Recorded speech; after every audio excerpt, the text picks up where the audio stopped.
Hi, everyone. My name is Ambriehl Turrentine. I am the Assistant Director of Marketing and Communications with Destiny City Film Festival. Thank you so much for joining us virtually and in person this year. We are very excited to have our ninth annual edition in person. And of course, I am very excited to welcome Erica with the film Americanized. So Erica, would you like to introduce yourself and say a few words about the film? Yes, of course. So my name is Erica Eng. I'm the writer and director of Americanized. I wrote the film based on my own experiences growing up in Oakland, California, and being fifth generation Chinese American. Great. And so I read that this is your first short film, correct? It is. It's my first narrative. I've never written a script before, and it took me forever to figure it out.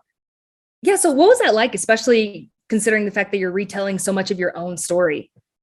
It's actually really hard because I felt like as I was writing myself, well, first I called her Erica, and I felt like I was always defending her.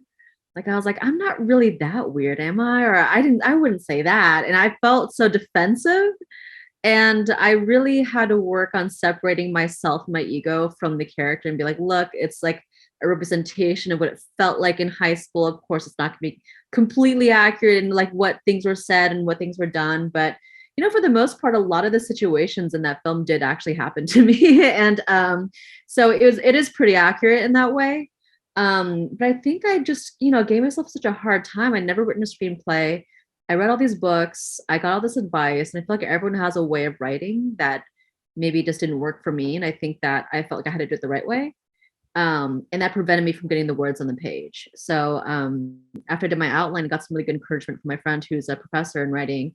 I think she kind of helped guide me into like the outline for the film. Because the film right now was actually the intro.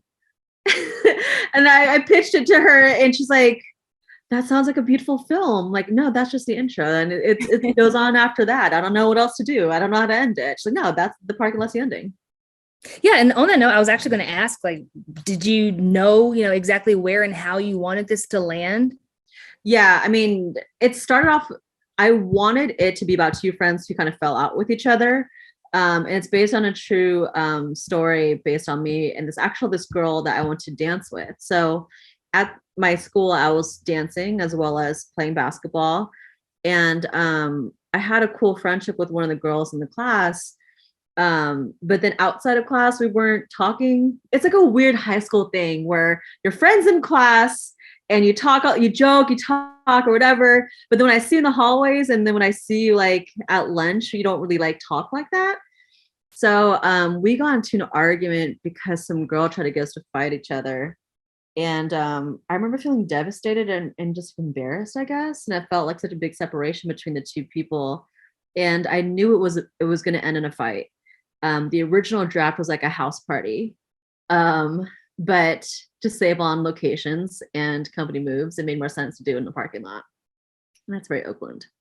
And you said that this was initially just the intro of the story. So do you plan on expanding on it in the future, maybe? Yeah, I mean, I'd love to make it into a series.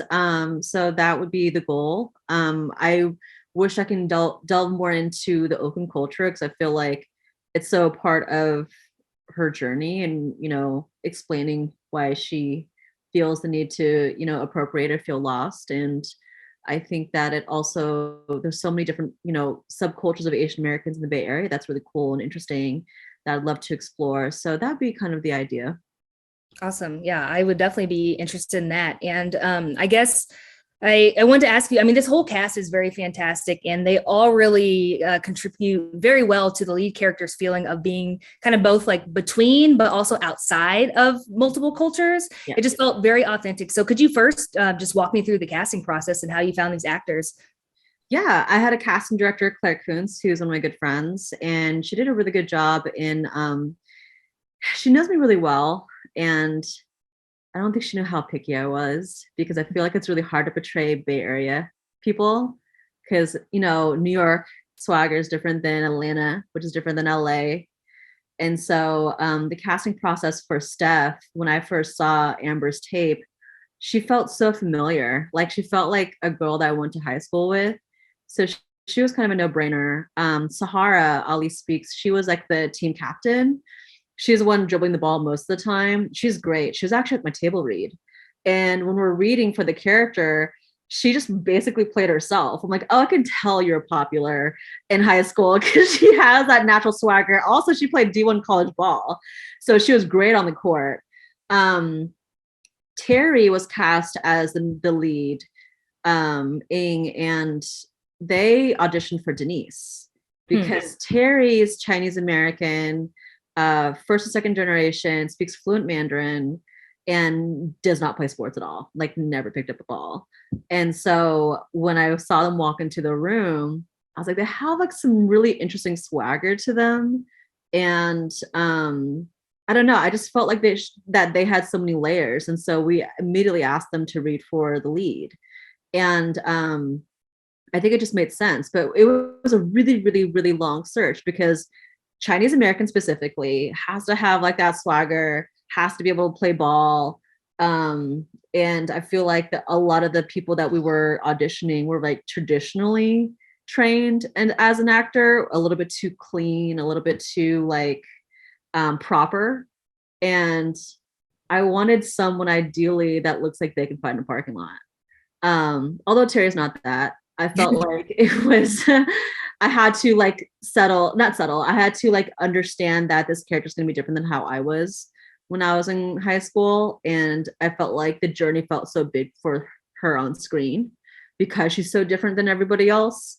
But then that being said, I had to teach Terry how to play basketball for 2 weeks before the shoot date, like how to dribble, how to shoot, how to make the body language make sense. And ultimately, you can tell with the cutaways, but they actually did make a few shots. They made like a 3-pointer, the one at the end of the game. They made it on the first take. Wow, okay. And then we had to do it again. And then they were like, really felt the pressure to do it again. So yeah, I mean, it was kind of a lot of fun. I haven't played ball in a long time, and it was kind of fun to train somebody. I haven't done that in a while. Nice. Yeah. I mean, I played ball for actually like, I don't know, 10 years or so. And I could not tell that Terry had never touched a ball. So they did a wonderful job. Bend those knees, man. Got to bend the knees. Got to make sure the elbow's straight to the 90-degree angle. So I just had to make sure that at least for the medium shot, she's not going like this. People when they're strong, yeah, or at least the follow through is straight and not like cocked over to the side. And then when you're dribbling, you're really bending your knees, not your back. So like stuff like that, like the body language of like how to look like a ball player is also different. But honestly, I think like having good ball players on the team was really helpful. So for the teammates, the opposition is the actual Oakland High Wildcats. So I went over to Oakland High asking if they'd be down to be in the film. I actually asked a bunch of different high schools in Oakland, specifically public schools, because I wanted them to be public schools. Fremont was like my ideal one because I saw them play. And number 5 was based off of a girl that was number 5 that was fucking killing it, but she graduated. But we ended up casting Oakland High Wildcats, and Orlando Gray is their coach, and he's like known across California for being like really great in high school sports. And so I was really glad to have him and his team a part of the story, and they just loved it. They had so much fun. But Skyline didn't have a team. They were undergoing some like change of coaches or something. I don't know what happened. So I went there, and they didn't even know where the jerseys were. It was like a whole deal. And so I was like, fuck. I was like, okay, volleyball was practicing. I was like, what girls can jump? But also like being a dancer, it's blocking. So I wrote the story very specifically, especially the game beats. There's story beats in the game. Like Stephanie has 3 faults before she gets out of the game. So, falling, missing a shot. She like keeps beating herself down and down and down, and then diving in and then goes out. So I knew that at least for the Skyline team, you just have to run and hit your marks. So I talked to drama and dancers were the Skyline team, and like a couple of volleyball players or tennis players that never played basketball. So I don't know, just run, run real fast and be aggressive. The one thing that Oakland basketball was when I was a kid is really aggressive, like the sneaky little elbows in the rib cage. I remember those. Having the jersey, when you're taking the ball out and they're trying to get open, you grab their jersey from the side. So I was on the court and these were kids. I was on the court like pushing them, get in there, elbow them out. I was yelling at them because that's what it really felt like. Like it wasn't nice. And I felt like a lot of high school sports are like, basketball or females in sports, it has to be rude. It has to be in your face. It has to be like, I'm going to punch you in the face. Like I wanted that feeling. So that was a lot of fun. Yeah, you definitely have to be a little petty in basketball, high school female basketball. Sure. I remember, getting pinched and I'm just like, what is going on here? But that's a lot. I didn't get the pitch, but it was definitely, you would like hold them down a lot. If you could, but you had to do it so sneaky so the ref wouldn't see. It was a lot of shit talking and all that stuff. One thing I wanted to touch on was actually the editing. I really was very impressed with the editing. It was, fast paced when it needed to be and it slowed down when it needed to, and it just beautifully advanced the narrative. So I was curious, is there anything you wanted to say about the editing process and working with the editor? Yeah, that's amazing. Thank you so much. So I've never edited a scripted narrative, of course, because it's my first one. So I took a pass at it. It was 19 minutes. And I was like, I don't know how to do this. So I was looking for Asian American editors, and my friend recommended Bao Yu. He was our editor for this. And I loved working with him. What's so funny is that he's also from China. So he doesn't understand like the cultural aspect of it, but he understands tension and drama. Yeah. He understands like how to build this character. And I was like, you don't need that shot. I was like, why not? Like he like cuts it down and he's so blunt. I love how blunt and like ridiculous he is. Like, yeah. And like it kind of moves on because of the editors. Like you want someone with an opinion too, but doesn't run you over. And I feel like we had a really great rapport. I'm very specific with my editing in general. So I cut the game the way that I want it to be cut, but he made that classroom and that parking lot scene work. I did not know how to cut that classroom scene like he did. It was too long. The rhythm wasn't there. And when he did, I was like, oh, that makes more sense. So I felt like story beats and emotional beats is his specialty. And he has so much patience for me. I will argue 3 frames.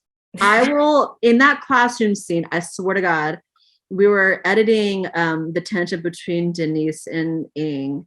And it was down to, do you want to leave this shot with her eyes staring at her or breaking? And we played it back and forth. It's just that important. Everything was important, every single frame, down to 3 frames. And he walked through everything with me, talking it out. So it was such a great collaboration. I ended up working on a commercial with him too. I just really love his storytelling. Nice. And also, I mean, cinematography, everything in this film just works. I just want to say that. Also with the cinematography, what was kind of your vision for that going into it? Yeah, I knew in general, I like this rich color palette. Red, of course, is specific to skyline colors, but also Chinese culture. But Drew Daniels was someone that I've always wanted to work with. He shot like 25 short films or whatever, and his film Skin won the Academy Award the year before in 2018. I was like, there's no way this guy's gonna shoot our film. There's no way. I'm like, if someone like him could do it, that's great. So we end up like asking, my producer knows him. He worked on another film with him. And just like, do you want to read the script? And Drew read it and did a meeting with me and just see what my vision was for it. And he just really liked it. He really liked the story. And what's so great about Drew is that when like, because I was also like helping produce and like getting all this stuff, I didn't have time to storyboard. So we literally stayed at a cafe for like 4.5 hours. And I walked through every single shot from shot by shot and down to how it opens, how it closes, where I want the camera to wrap around. Like the locker room was very specific because the locker room you're following and then the shoe hits and then you got to sweep around.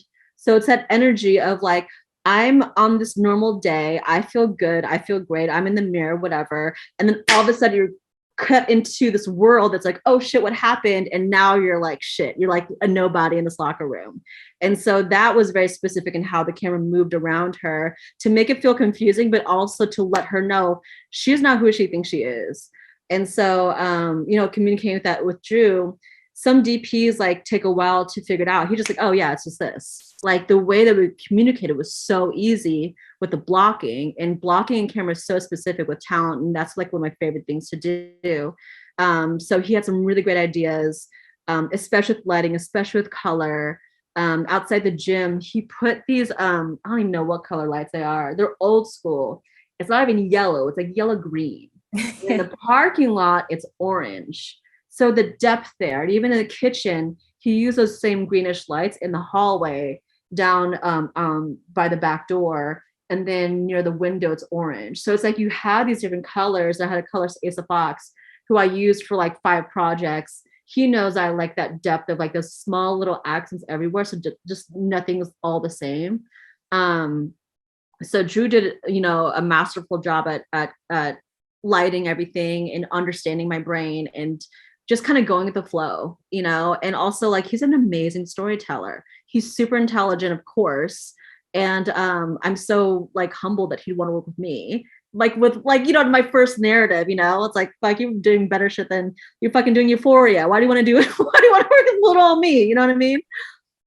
Well, congratulations on that. Honestly, I mean, that itself is an achievement. And then of course the film is an achievement. And I like that you mentioned that locker room scene, because how you described it is literally exactly how I felt. And oh, good. Camera just kind of switching around, and it feels like you're kind of like in a new world all of a sudden. Yeah. Oh my God, that's great. No one ever said that. You hope that that's how it feels. But this is a tangent, but not really. So when I was trying to tell Terry about what I wanted for the beginning, it's like, how can you show ego and then break it in an instant? And I used my favorite show, Succession, as an example. If you watch Succession, the first scene is I forget the brother's name. He's going to a board meeting. Kendall's going to a board meeting. He's like listening to like rap music in his limo. And he goes into the board meeting and he opens with like, what's that rate of fuck or some like bullshit. Like he goes in and like, but what happens in that boardroom scene is that actually like his father has like a higher power. And so he thinks he's big fish, but he's a big fish swimming with sharks. And so that scene flips. If you watch the pilot, watch the first episode, you think you're big fish. No, you're actually, these other people are bigger than you. And so that flip and that jarring has to be like, she's like in the mirror and she's like doing her like hair or whatever. And then you see these people that just shouldn't you instantly. It's like taking away your power instantly. And so that was the idea. And so the camera had to be like moving around with it. I really wanted the sound design of that locker to feel really sharp, really loud. So when you're in the audience watching it on screen, it like almost hits your eardrums in a way that you weren't prepared for. And that was, the hope and the dream. Yeah. Yeah. I mean, it was, you executed it perfectly. So again, very impressive. And then I did want to touch on the egg. I was very curious about the egg and maybe any backstory about that. It was a very, especially with the ending, it was a very beautiful but bittersweet full circle moment. So can you tell me about that? Of course. And that's actually my Aunt Helen. So she wasn't an actress. She's my Aunt Helen on my dad's side. She actually knows my grandmother. But yeah, that's a true story too. I went to go visit my grandmother and for dinner, and she opened the door with a black eye, and I thought that someone hit her. And she said like, oh no, I fell. Which I still don't believe, but she was rubbing a boiled egg on her eye. And I was like, what are you doing that? She's like, it's supposed to take the toxins out of your eye and it goes into the egg. And then afterwards you can eat it. And it's like the most superstitious Chinese thing I've ever heard. And if you ever want to explain like how superstitious Chinese people are, that's it. And so if I want to explain like the difference in culture, like one, like I don't speak Chinese and my grandmother does, and singing with the egg, it just quickly communicated to me like how different she was, and also like how traditional and Chinese my grandmother is. And just in comparison to me. And so I just wanted that scene to really establish like she has this culture, she has like this family, this acceptance at home, but she doesn't want it. Like she kind of pushes her grandma away. Yeah, the egg scene is actually a real scene. That's where the dialogue came from. So yeah, I guess I always like to end with asking, is there anything about the film that I maybe wouldn't ask about or haven't asked about that you'd like to share? This can be an anecdote or just parting words, really anything. Oh man. We almost didn't shoot the film because Oakland had fires. Oh, wow. Huh. So apparently, we're in global warming, and so California has wildfires pretty often, and they had to shut down in the hills, which is where Skyline is. So we've been prepping this I've been prepping for like a year. And we decided in October because it was like right before the school started for Skyline. And it just so happened that the fires are so bad in Napa and in California that they're going to shut down the power. And so we were trying to scramble, trying to figure out how to change our schedules the day before the shoot. So if they shut down power, what can we do? And so we're like, okay, let's rescout it. What does it look like with this gym with the lights out? And the lights are completely blacked out. Like there's no available light. So we made sure that all our days on the first day were all natural light. Like luckily that locker room was on the first day and that has natural light. But no, I just had like a really, really great producing team and production team. A lot of people volunteered. The whole crowd volunteered. The Skyline girls volunteered. The Oakland High people volunteered. My DP drove up from LA. My production designer flew from New York. Like it really was just a group of people that really wanted to help tell the story. And I feel so selfish thinking about it and saying that because it is my story, but I just like feel so lucky to have such great people around me that like really put this all together. Wow. Well, thank you so much for sharing your story, your own voice in this film with us. We really are honored to have it at the festival. To anyone watching this, please tell your friends about Americanized. And Erica, again, it's been a pleasure. And thank you so much for joining us. Thank you for having me.